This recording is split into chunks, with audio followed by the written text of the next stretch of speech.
give or take 1990 or 91, Bennett and Pete Farrelly came into my office holding a script in their hand called Dumb and Dumber. And they said, this is the funniest movie, we really love it, we really have a lot of confidence that it's going to be really great, and would you read it? And I took it home that night and I read it, and I remember I laughed out loud a lot. I like it a lot. Uh-oh. And of course I called them up and said, look, I really, really would like to be involved in this. It's okay! I'm a limo driver! As a producer. And they said, great, let's try to do that together. And that set our sort of new relationship. And it just got turned down and turned down and turned down by every studio and every executive. I didn't even see it come. And we didn't get like, no, thank you very much for submitting your script. It was a very interesting screenplay. I get calls from executives saying, what a piece of crap. You are one pathetic loser. Why would you send me this shit? No offense. No, none taken. Finally, like 2 years go by and we're all broke. I'm gonna go to the store. Yeah. Okay, just get the bare essentials. This will last of our dough. In the meantime, while we're failing miserably, I had breakfast with Brad Cravoy about a completely separate issue. And I asked him what he was doing. He was financing low-budget movies. So he handed me a screenplay, and it wasn't called Dumb and Dumber, and I think it was called like Power Tools or Not a Toy or something like that. And the reason we would change the name was because usually the studios send it to readers. And they're young kids who are just out of college, and for a living, for $60, they read a script. Host, annual, host, Annual. annual. And the executive, who doesn't have time to read the script, reads that coverage. I'll never ever forget reading the screenplay because it was the very first time I read something that made me want to piss in my pants. I was laughing so hard. So Brad brought the script back to the office. We all kind of looked at it, and I remember to this day that it was the funniest script that I ever read and the script that I laughed the most out loud as I was reading. So that night, midnight, I called up Charlie. I said, we got to meet first thing tomorrow morning. Come in. We're doing this movie. Charlie came in, and that's when I met Peter and Bobby Farrelly for the first time. It's our big chance, man. But during the meeting, Peter and Bobby Farrelly started acting out the parts of Harry and Lloyd. And it was really funny. We guaranteed that we would make the movie for $2 million or less. And we started to cast the movie. We went to Steve Martin, he said no. We went to Martin Short, he said no. The film finally started to come together when we started to talk to New Line Cinema. How about a hug? And they had a really interesting attitude over there. Mike DeLuca kind of liked the script. Bob Shaye did not like the script, but I guess they liked it enough that if they could get the right cast, they said they would make it. And we came up with a list of about 25 actors. And they said, if you can get 2 of these actors from this list of 25, we'll greenlight Dumb and Dumber. And what we discovered was, of the 25 odd actors on that list, not one said yes. God help me! New Line came back and said, look, we just finished shooting a movie called The Mask, and we love Jim Carrey. Ace Ventura had not come out yet, so he was pretty much unknown at that point. But if you get Jim Carrey in this movie, we'll make it. We were told that we could close a deal with Jim Carrey for $1 million anytime up until the Friday that Ace Ventura opened. And in our brilliance, we didn't close that deal because he was only a TV star. Monday morning, we called up Jim Carrey's agent and we said, okay, let's get our contract done. Hold on, sugar. Daddy's got a sweet tooth tonight. And they said, well, we have a little problem since Friday. Now you have to ask yourself one question. I said, okay, Do I feel lucky? what's it gonna take?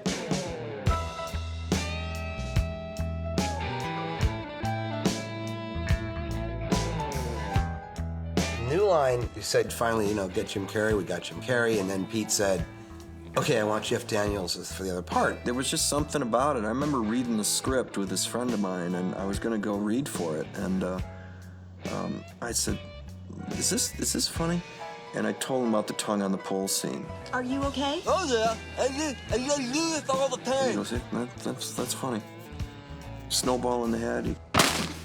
He goes, yeah, that's funny. Sitting on a toilet. Yeah, that's funny. And they said, no, Jeff Daniels isn't funny. I mean, he's a good actor, but he's not funny. I had 3 agents on the phone. 2 out of 3 guys were going, this will ruin your career. This is the end of everything. We cannot recommend more strongly that you do not do this movie. And the guy in New York, Paul Martino, I've been with since for 27 years, and Paul was the only one who said, do the movie. It's funny. Shake it off, man. I'm gonna go back. One of the things they said was that Jim is gonna walk all over you. I'm going, okay, well, but what about the toilet scene? What about the tongue on the pole scene? What about the snowball in the head? He's not in those scenes. So even if he is that kind of guy, which I can react to, give me a little credit, there's the 3 scenes he's not even in. And then what Jim said was great. Jim said, this is a buddy-buddy movie, and I really want an actor across from me, somebody that I can react to and that will give and take. He really didn't want another comedian who would just wait for Jim to finish and then try to top him. And we were reading the hot tub scene. My hair was long, so I just kind of did this with the hair and, just kind of, did that. And Jim got this smile on his face. This is the life. Pete and Bobby Farrelly said, we knew before you guys even said a word. Jim and I worked a little bit together, and I was, I was having trouble getting a handle on it. How far have we gone? Jim kind of knew it and understood it. And According to this map, about 1.5 inches. And how much farther we gotta go? eventually I just, 2 feet. I just said, okay, what would it be like to have an IQ of 9? And we are gonna need a smaller map, but we're never gonna get there. And, and so just to play the reality of that, which is all actor crap, but, instead of trying to be dumb, why don't you just be that stupid? So literally it was, I would shake my head, and like slosh my brain around before takes, just to try to empty out any degree of intelligence that I may have had as a person. And so that you really were, just kind of, being let out by your nose, and that seemed to work. And you don't comment on it, you aren't trying to be funny, you just are that stupid. I was the Kung Fu chef. Pretty bird. Pretty bird. Polly, want a cracker? All right, fly. The whole dead bird experience with me is as a child. It's given me a little bit of trauma. I've never really had any run-ins with the cops or anything like that. Because I'd been such a huge supporter of the script, Bobby and Peter cast me as J.P. Shea, which was a man, because that was the only role available. I was Joe Mental, the gas man. Gas man? How the hell do they know that I got gas? Excuse me, gunman? Who are you? My job was to be a real bad guy. Oh, don't play dumb with me, asshole. I'm the rightful owner of that briefcase that you've been carrying around. I did it. For the character Seabass, I went back to my roots in Moose Jaw, Saskatchewan, and thought about all the farmers and the truck drivers and the truckers. And I'll show you a happy place. And of course, with the right wardrobe, it was somewhat easy to get into that character. I played a self-absorbed, concerned, lonely ex-girlfriend. I don't care. I'm gonna tell you he came / undercover cop. In the end, it was down to me and Jeff. I remember sitting in the lobby with them. No, wait. No, sir, don't. You'd keep your mouth shut if you knew it was good for you, buddy. I'm sure if they went with me, it would have been all over the place. As a little side thing, they asked me if I wanted to play the cop, and I was like, sure, man. Bring it on. Bring it on real nice life. Okay, it's a funny script, but then we're stuck with the Pete Farrelly, Bob Farrelly. Get the hell out of here. But we were stuck with that. It was either Pete and Bob directing or it wasn't going to happen. The Farrellys are they're just so much fun. They're just so passionate and enthusiastic about what we get to do today. You have to imagine a couple of guys from Rhode Island doing a Hollywood movie, the big budget movie, just calling the shots and conspiring to like blow people's minds all day long. Pete and Bob wanted to try certain things, and again, people really objected to the whole idea of doing a lot of the stuff we wanted to do. Well, I think their comedy style is a lot of the things that guys will hang out when they're hanging out in a bar or at a sports game will talk about and do. To go look at the fun bags on that hose hound. But the idea was to just go ahead and shoot it. It's just they always, how far can we go? Where's the line? Let's cross it. The Farrelly brothers are like that. They're this constant kind of searching for would it be funnier if we came in having a sword fight and then hat, boom, boom, pow, you know, all that stuff. It just kept adding and adding and adding. It did milk a scene as much as they could, and then when they felt they got everything that they could imagine and put their heads together. Anybody else? We try to shoot the first 2 takes of any given setup script. And then we'll say, oh, guys, go crazy, do whatever you want. We got it, and we know we got it in the can. Why don't you guys go ahead and do whatever the hell you want? Look, man. Oh, that's real attractive. What? I'm Dionne Warwick on the Psychic Friends Network. If they were open to any good ideas, if they were entertained by it, they'd be willing to film it. I believe in this. It has helped me. Who's Dionne Warwick? Some chick. The Pretty Bird was written in the script, but I took the liberty to improvise, and Polly wanted... Cracker? He's good birdie. It was all me. They initially just asked me to do the lines as they were in the script. Are you boys aware that it's against the law to drive around with an open container of alcohol in the state of Pennsylvania? Peter said, okay, try a couple your way. You lads aware that it's against the law to be driving around here in Pennsylvania with an open container of alcohol, you little basset hound driving, crinkled up donut wrapper licking, little road trip enjoying, fix your hair sucking, what's wrong with your tooth gurgling monkey kids? I still don't know what it means. Oh, is that so, lasagna lips? Almost to a fault where people, the producers, I'm sure, they just film anything. All I want is some vegetarian. Is it kosher? Won't they just get the day done and help us stay on schedule? There's a scene where we're at the bar, and the POV is now Jim walking out of the bar, the lodge. And as he walked out, he stopped, and he looked at this framed newspaper article. It was a prop up on the wall. And he ad-libbed, "No way." That's great. It required great restraint, again, for everyone not to crack up laughing.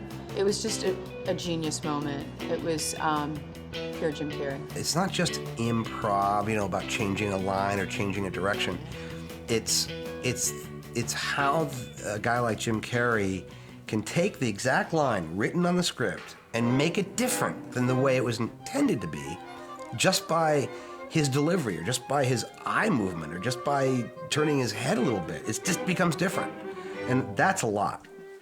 Jim Carrey is such a talented comedian and understands humor so perfectly that he gave up the best part in the screenplay so that Jeff Daniels could play it. Cool. And that's the true spirit of a brilliant comedian. Whatever! All the stuff that Jeff does is really funny. In fact, if you look at the movie, the fact is, I think he gets half the laughs, and Jim gets half the laughs. But it comes from a different place. They're different kind of guys. Jim is very sort of out there on the set making jokes and entertaining people and being funny. And quite honestly, Jeff, when the director yells, cut, let's move on, he goes back to his trailer to write plays. He's a very sort of inward-based kind of guy, and he writes music and he writes plays, and everything worked out pretty good. When they finally got on the set, it was sort of perfect because they got along great. Thank you, my good man. There was no competition for who was going to be funnier or who was going to get the goofy line. I don't think there's many people in Jim Carrey films that have been able to stand next to him and stay in every scene throughout the entire movie and hold their own. And Jeff Daniels certainly did that. You know, when you're working with Jim, you've got so much to bounce off of and react to, and he's such a gifted comedian. He's so smart. He's so precise. Want to hear the most annoying sound in the world?